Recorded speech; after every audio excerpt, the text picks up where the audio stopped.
Hi, hello friends, welcome back to the Prime Content YouTube channel. బంగాళాఖాతంలో ఏర్పడిన అల్పపీడనం ప్రభావంతో ఆంధ్రప్రదేశ్ తీర ప్రాంతాలకు వర్ష సూచన జారీ అయింది.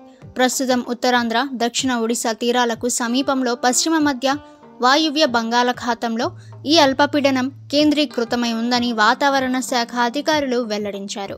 దీనికి అనుబంధంగా ఒక ద్రోణి కూడా కొనసాగుతోందని, దీని కారణంగా తీరం వెంబడి గంటకు 40 నుంచి 60 కిలోమీటర్ల వేగంతో బలమైన ఈదురు గాలులు వీచే అవకాశం ఉందని హెచ్చరించారు.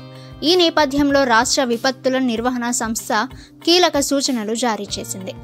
సముద్రం అల్లకల్లోలంగా ఉంటుందని, కాబట్టి మత్స్యకారులు ఎట్టి పరిస్థితుల్లోనూ వేటకు వెళ్లరాదని స్పష్టం చేసింది. తీర ప్రాంత ప్రజలు అప్రమత్తంగా ఉంటూ తగిన జాగ్రత్తలు తీసుకోవాలని సూచించింది. ఈ అల్పపీడనం ప్రభావంతో శనివారం అంటే సెప్టెంబర్ 13 రాష్ట్రంలోని పలు జిల్లాల్లో వర్షాలు కురిసే అవకాశం ఉందని ఏపీఎస్డీఎంఏ తెలిపింది. ముఖ్యంగా ఏలూరు, కృష్ణా, ఎన్టీఆర్, గుంటూరు, బాపట్ల, పల్నాడు, ప్రకాశం జిల్లాల్లో అక్కడక్కడ మోస్తరు నుంచి భారీ వర్షాలు పడొచ్చని అంచనా వేసింది.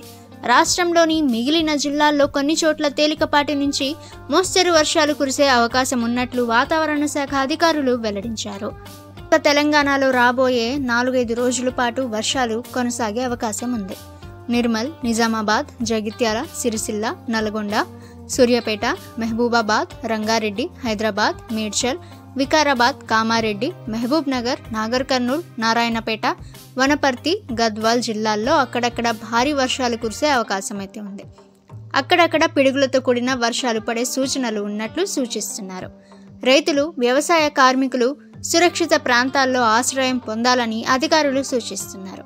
లోతట్టు ప్రాంతాల్లో నీరు నిలిచిపోయే ప్రమాదం ఉండటంతో ప్రజలు అప్రమత్తంగా ఉండాలని హెచ్చరికలు జారీ చేస్తున్నారు.